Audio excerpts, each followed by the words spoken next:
10. The real vampires could not give a damn about fictional stereotypes.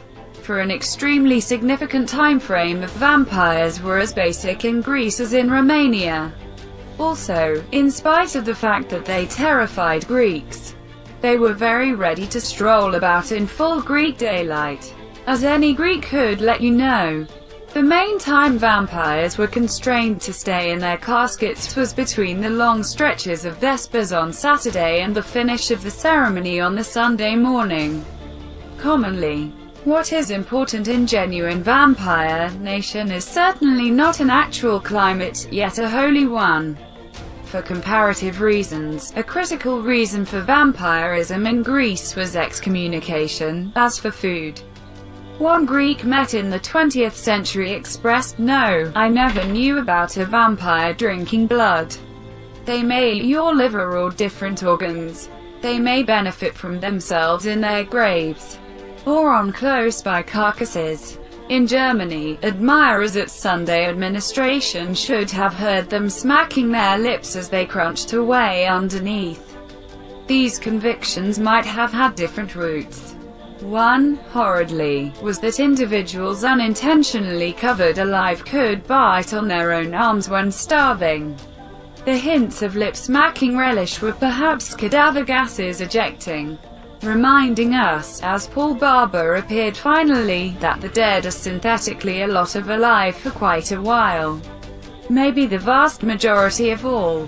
They mirror an essential idea that the vampire just requirements to benefit from anything, and isn't fastidious.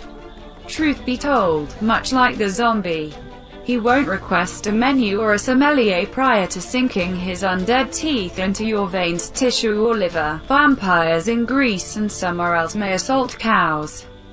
While Montague Summers recounts a vampire from the island of Naxos which burglarized eggs and poultry, Greek vampires were known to drink the milk of goats, or to be totally veggie lover. One was discovered to store a nutritious excursion of grapes, apples and nuts in his final resting place, and on another event 6 vampires were found in a field eating on green beans. 109. Present-day vampire fans would likely not perceive a genuine vampire. The genuine vampires looked like standard pitiful dead laborers.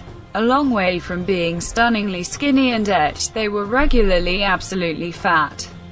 Summers recounts one British revenant from Manic being of shocking beefiness, while Greek vampires could be ground like a full sack, with skin extended like the material of a drum. This was again because of carcass gases. However, what made a difference most to alarmed spectators was the feeling that the body was neglecting to break down. A long way from pale. Such cadavers may be dull blue or dark, again because of the science of death. In nations where vampires drank blood, a body with blush skin was particularly astonishing, as this without a doubt demonstrated that it was benefiting from the living, just to show up, even all the more befuddling for the individuals who genuinely dreaded them. Vampires could take practically any shape at all. Bats are not extremely normal, but rather we know about evil canines, felines, rabbits, pigs, weasels, winged animals and reptiles. At a vampire consuming any bugs or winged animals or snakes hurrying out of the flaring fire would be constrained back, in case this was the vampire looking to escape in another structure. In Romania just around a century back, clarifies Agnes Mergocci, your low-tech vampire marking for the nauseous essentially included sticking a moth to the divider, just to err on the side of caution. There were two sorts of rationale underneath this confusing exhibit of shapes. One was that the devil was over every one of the a backstabber, an expert of camouflage, taking bunch bodies since that deadly snake previously shimmied up to Adam and Eve. The other was that, when you truly had faith in vampires, you didn't require consistently need anything unprecedented to persuade you. It was less an instance of truth can be stranger than fiction, as accepting as seeing. 8. The vampire comes to fold you into bed. Consistently when you rest, you are incidentally incapacitated to stop you showcasing your fantasies. For the most part, you know nothing about this. In any case, the individuals who wake into a sort of in-between state can wind up frightened at being both unmoving and confused. That is sleep paralysis. Next, enter the nightmare. As you lie there powerless, something is coming gradually from the edge of your room towards you. It can take different shapes, however it is startling past all depiction. It jumps on the bed, onto your chest. A sentiment of huge weight and suffocation may now overpower you, at times joined with the feeling that this evil spirit is sucking the life from you, estimating that between 5 to 20% of individuals have encountered sleep paralysis and nightmare together. The researcher Owen Davies refers to a warrior who battled for 13 continuous months in cutting-edge Korea. This man said of his single nightmare assault in 1964, "Never, previously or since, have I encountered the dread of that night." To make this assault marginally less startling, the casualty's cerebrum forces on the substance a natural social generalization. So it is that SP nightmares have yielded 3 evil spirits across existence: the witch, the vampire, and the outsider abductor, in the most logical and well-to-do nations on the planet. SP casualties have frequently been shockingly puzzled, desolate, or misconstrued. In spite of the fact that this circumstance has changed since I started investigating the theme 10 years prior, clinical science has not ousted the nightmare, and may in reality not yet have gotten it. 7. The vampire alarms individuals to death. In winter 1731-2, the town of Medvedja on the Morava River was wreathed by an epic vampire alarm, fixated on the demise of Arnold Paole 5 years prior. Had you unearthed Medvedja at the correct second, you might have seen, and smelled, 11 beheaded carcasses bursting into the colder time of year sky. During these occasions, at any rate, 2 individuals kicked the bucket of dread. A young lady named Stanaka, set down to rest 15 days prior, new and sound. However, at 12 p.m. she fired up out of her lay-down with a horrible cry, dreadful and shuddering, and griped that she had been choked by the child of a haiduk by the name of Milo, who had passed on 9 weeks sooner. She then encountered an extraordinary torment in the chest and turned out to be more terrible step by step, until at last she passed on the 3rd day. Stanaka in all likelihood kicked the bucket of voodoo demise catalyzed by her SP nightmare. Across hundreds of years and mainland, similar indications are recorded. An European witch, vampire or phantom, or an ancestral witch specialist triggers an alarming attack of psyche over issue. The casualty closes down, surrenders all expectation, and kicks the bucket in 1 to 3 days.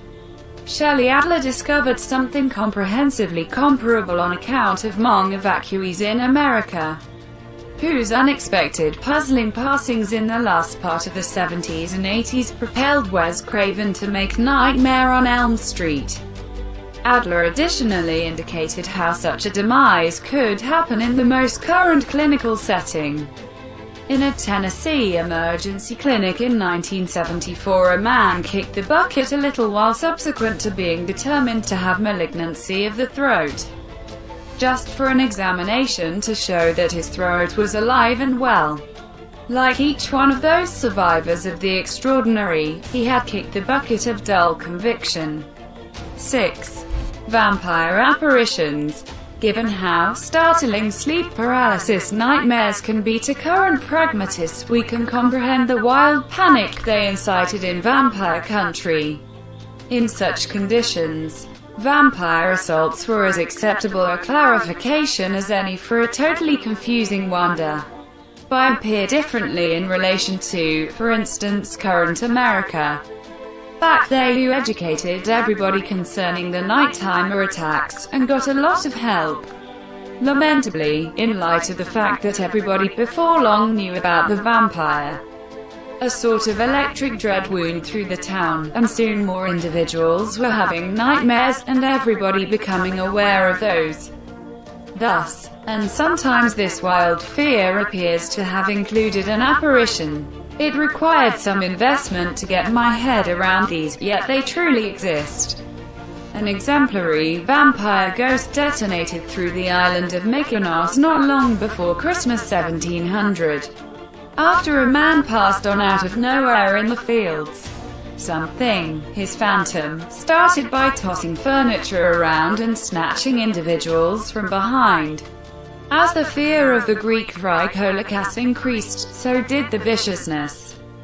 The vampire phantom broke entryways, rooftops and windows, beat individuals up, and destroyed their garments. Entire families fled their homes to rest in the open square, or disappeared to the open country. At long last, having cut up the dead man and just exacerbated the situation, the islanders took his body to a different island and consumed it on the 1st of January 1701. Glad New Year! There is excellent proof that pressure exacerbates apparition assaults. In Mykonos and somewhere else, customs of decimation may have quieted the pressure and accordingly halted the nightmares or the apparition attacks. 5. At the point when the undead were essentially not dead. The power of vampire fear is no place more inauspiciously clear than in those situations where the as far as anyone knows dead had really been covered alive. This was a genuine danger since the beginning, as we have found on account of those disinterred bodies found to have chewed their own arms. The issue was more awful in quite a bit of vampire nation, due to the conviction that you should cover a carcass while it was still warm. What's more, if a dead individual did out of nowhere ascend out of unconsciousness, matters got a whole lot nastier. On one Greek island around 1900, an out-cold man gradually started to emerge from his casket before the whole memorial service gathering. Indeed, the individuals there accepted he was turning into a Dracula. In their fear they tossed all that they could discover at him, sticks, rocks, anything, and executed him. From dead to undead, to dead again in a short space of time. Yet, this was nothing to what exactly could occur in Russia toward the finish of the 19th century, if you woke in your final resting place in Russian vampire country. The most ideal situation when you pounded on the cover was for the insane undertakers to heap on the earth to full speed and leave you there. However, in a town called Sorovsky in 1890, a man really got out and fled into a lady's home. Minutes after the fact, he had been seized by the astonished residents, who had flung him down outside and pounded aspen stakes through his body. It was left there throughout the day, until the custom hour of dusk, when it was tossed into a lowland. 4. Vampires are a lot more established than you might suspect. We have valid justification to accept that revenants are as old as dread itself. Take, for instance, the vampire skeleton found in Mykolaiv, in the Czech Republic, in summer 2008. In a 4,000-year-old grave in East Bohemia, archaeologists found that the man's body had been burdened with 2 huge stones, one on the chest, and one on the head. Head and heart have been exemplary areas for the seat of the spirit from the beginning of time, and the spirit was the central offender in most vampire alarms. In different cases you essentially did all that you could to stop the revenant getting out.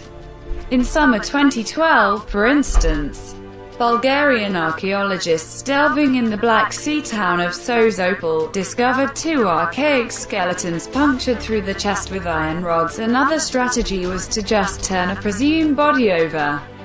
At that point, in the event that it attempted to get out, it would dive itself further into the earth, not to the surface. Unbelievably, this was known to occur in World War I. In July 1915 in France, an official saw two British warriors covering a German carcass face down. What's more, in exemplary vampire nation, safeguard entombment techniques may well endure right up till the present time. In a Romanian town called Maratinu de Sus, one Petra Toma kicked the bucket not long before Christmas. By and by, Toma's niece endured nightmares and showed up truly sick. She asserted that her uncle was visiting her around evening time and taking care of from her heart, that he was a strigoi. Notice again a conceivable trigger of SP nightmare. Toma's cadaver was uncovered and assessed and confirmed as a strigoi. His heart was gouged out, spiked on a pitchfork and broiled, and scorched parts of it given to the wiped-out young lady to drink in water. She made a decent recuperation. This occurred in winter 2003-4, not long before Stephanie Meyer marked her agreement for Twilight. Furthermore, yes, Maratinu de Sus is in Transylvania. 3. Astounding vampire arrangements.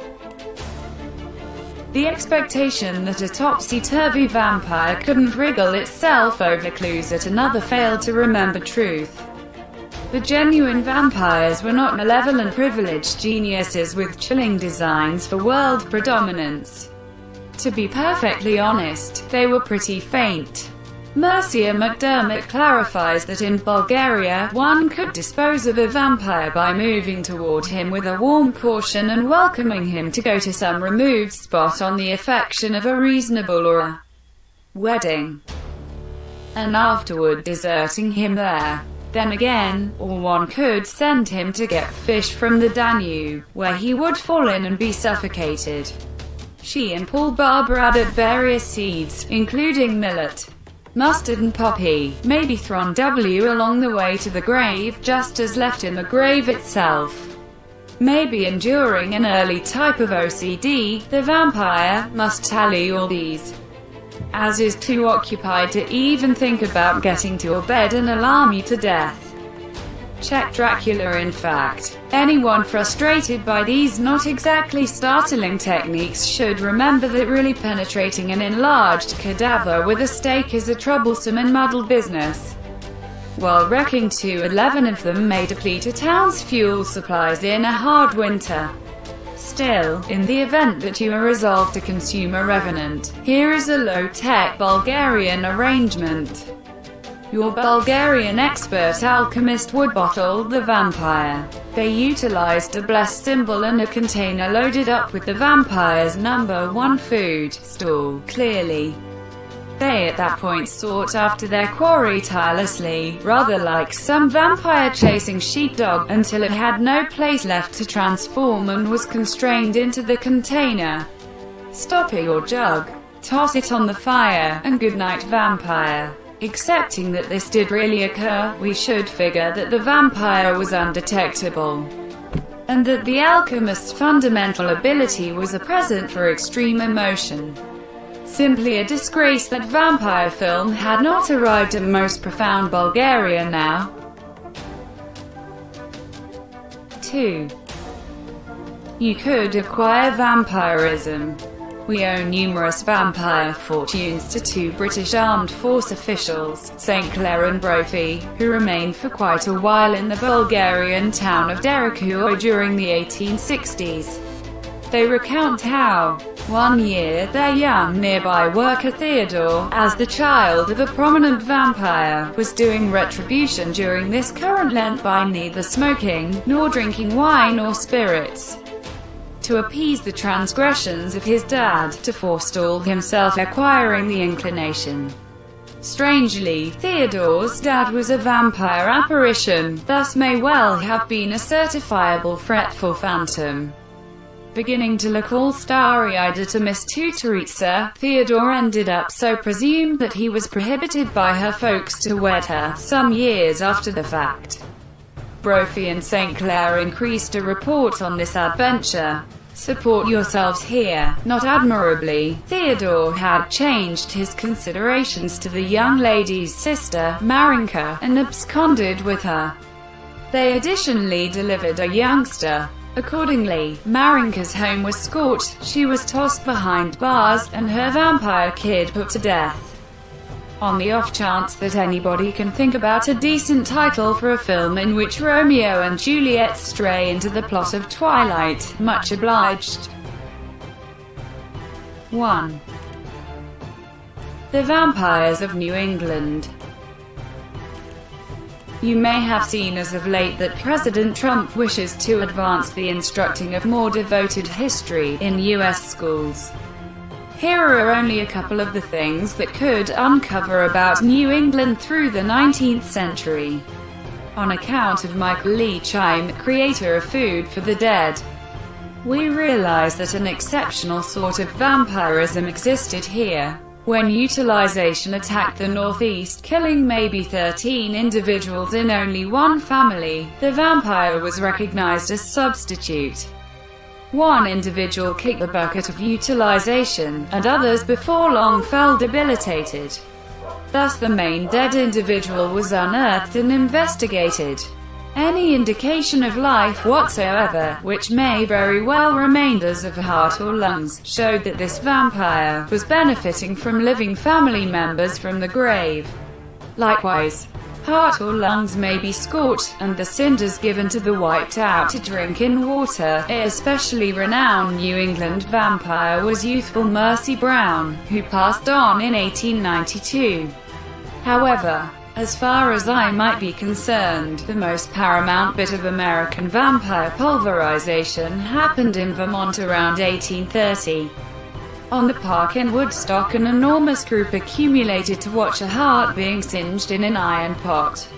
It was by and by covered in a Goliath opening, 10 feet square and 15 feet down, and stuck under a tremendous stone piece. Bullock's blood was then sprinkled on the earth. We can well envision bigoted Americans retelling this agnostic service with joy on the off chance that it had happened in famous voodoo nation. Truth be told, the heart had a place with one of the Corwin family, when Thomas Corwin was a U.S. representative. Furthermore, assembled there with a few clinical specialists of the consuming were the Honorable Norman Williams, General Lyman Moore, and General Eustace Durdick. Maybe the film, Abraham Lincoln Vampire Hunter, has a few traces of validity in it, all things considered.